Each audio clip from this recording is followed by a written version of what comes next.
Hey there guys, Mr. Luna here, just stopping by to share another video lesson with you. So today is the week right before AP exams, so I really need you guys to stay invested and to stay practicing and give it your all because really this is the last week that you have to practice, and then next week you begin with your exams. So remember, our test for AP Psychology is on May 19th, so I do want you to just be prepared as much as we can prepare you.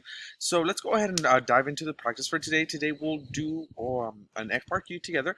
So we'll take care of just working on part A, and then you'll go ahead and take care of part B and C. I do want this submitted no later than Friday around 11:59 p.m. That will be the deadline. So please get it submitted by then. Whenever you're working on this assignment, make sure that you're putting a timer. It is very, very important that you're keeping a track of your time because it is very imperative. When we take our AP exam in psychology, remember you only have 20 minutes to write your pieces, and then you have the 5 minutes to upload. So keep that in mind. You only have a total of 15 minutes for the exam. So do not start to deviate from what you should be doing. So practice hard, practice like you're going to deliver, and you got this. So let's go ahead and read the prompt. It says here. So it says, Christina has been looking forward to her wedding for several months. Much planning has gone into the day. Unfortunately, when the day arrives, it is cold and rainy, and her outdoor ceremony must be moved indoors. Still, she is overcome with emotion when she sees her friends and family together in one place. When she sees her future husband, her heart pounds and she feels deep love. Okay, so a lot of things happening here, right? She's been looking forward to the wedding for several months. Now the plan has gone into the day that it's actually happening. So unfortunately, when the day arrives, it's cold. It's not like the kind of climate they wanted. It's rainy. The ceremony went from outdoors to indoors. She is still overcome with emotion when she sees her friends and she sees her future husband, and her heart pounds with joy and she feels deeply in love. So it says part 8. Explain how the following factors might explain Christina's emotion or emotional responses on her wedding day. So we need to talk about the opponent process theory of emotion, the James Lange theory of emotion, and the Schachter-Singer theory of emotion. And then it goes on to say, part B.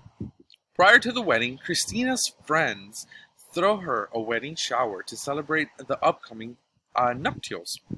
Explain how the following might play a role in the friend's participation in her show or shower and her reaction to the attention she receives. You need to use intrinsic motivation and incentive theory. And then for part C, Christina is so busy at the reception that she does not eat dinner right away.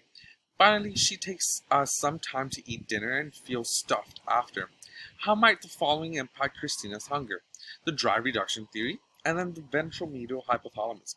So there are various components that we do need to address. Together, we'll be taking care of part A, so this will be our guided practice today. And then you, as a student, will be taking care of part B and part C as independent practice. Remember, I do want this submitted no later than Friday at 11:59 p.m. When you start working on this, put a timer. Do not take more than about 15 minutes because we are working on this together and you only need to work on these two components. So let's go ahead and dive into an explanation of what the definitions to these components are, because if you don't know them, it's going to be very difficult to answer the question, right? Now, come test day, you do have the opportunity to have open book source, right? You also have the ability to make a Google search. So if you have your laptop and you're taking your exam, then you should also be able to have a different source where you can get information off of. So for example, if this was testing, you had no clue what the opponent process theory was or the James Lange theory, well, look it up. For example, we do have a rubric here, so we'll look at it together, pretending that we're looking for the information as a student on test day. So it says, opponent process theory of emotion. In general, the opponent process theory of emotion is based on the idea that emotions are often experienced in pairs, with one feeling followed by the opposite. So over time, the extremes of these emotional responses decrease. So the opponent process theory, all it's saying is that over time the extremes of the emotional responses decrease based on the idea that emotions are often experienced in pairs. That is it. For example, Christina feels extreme love when she sees her future husband, but may experience sadness after the excitement of the ceremony is over. Over time, she may feel less of the extreme emotion when she sees her husband. The extreme emotion being that she's extremely in love. The more she sees the husband, the less that feeling kind of is there. So now on the other hand, the James Lange theory, right? The James Lange theory in general, it's a theory of emotion that claims that we experience our different emotions based on our physiological state. For example, Christina realizes that she is feeling love once her heart starts racing, and then she sees her future husband. Now, on the other hand, the Schachter-Singer theory of emotion, in general, it's the theory of emotion posits that our emotions are determined by the cognitive label we put on it. So we do need to be cognizant of this physical arouser. For example, when Christina looks around the room at everyone who has come to support her, her heart starts racing. So as she's wandering around the room and looking at the people, her heart then starts to race. She thinks about all of the efforts that people have made to be with them on this special day, and she feels great love for everyone in the room. So you see how this one is completely different from the James Lange theory of emotion. Now, that was it for the guided practice, right? If you still didn't know the components that you should take care of as a student, well, in general, intrinsic motivation is just motivation that you have internally. You just like it because you love to do it. You don't like the rewards that come with it. You just really enjoy doing it. So, when we talk about the other component, for some reason it's not here. Oh, it's over here for some reason at the bottom. So the incentive theory, right?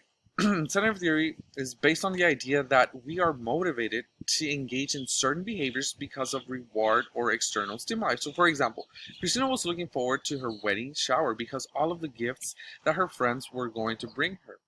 So this is the incentive theory, right? You're getting something out of it. And this incentive theory is that it states that people are motivated to engage in behaviors because of what will come with it. Now, the drug reduction theory, right? This theory poses that we are motivated to satisfy our basic biological needs when we are deprived of those needs, such as hunger, thirst, and sleep, in order to maintain a sense of homeostasis. So, for example, she may be motivated to have dinner and cake at her wedding reception because she was feeling hungry and out of balance. Once she feels satisfied, she will no longer feel motivated to eat because, well, she has been satisfied and she's no longer hungry.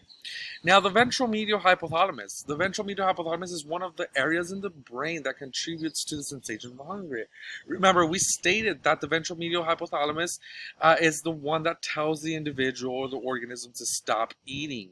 The lateral hypothalamus, on contrary, tells you to begin eating. So ventral medial tells you to stop eating. So for example, if Christina eats dinner, her ventral medial hypothalamus may contribute to her feelings of satisfaction and satiation, or meaning that she is full. So I believe that those are all the components that you needed to know about in order to be successful on this entry.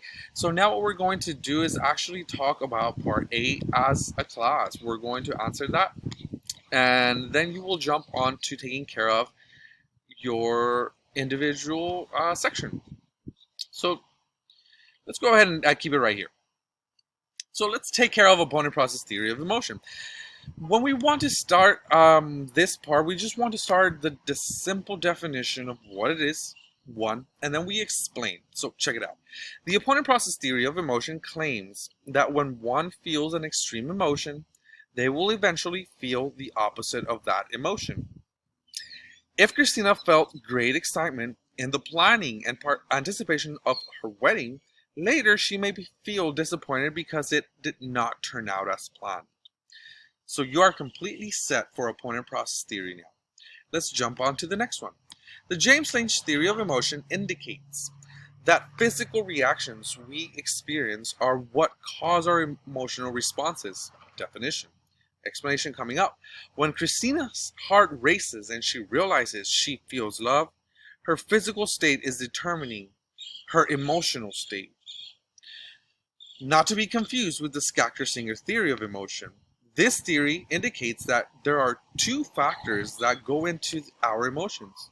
We feel some sort of physical arousal, so we feel something inside, and then we put a label on that arousal based on the cues around us.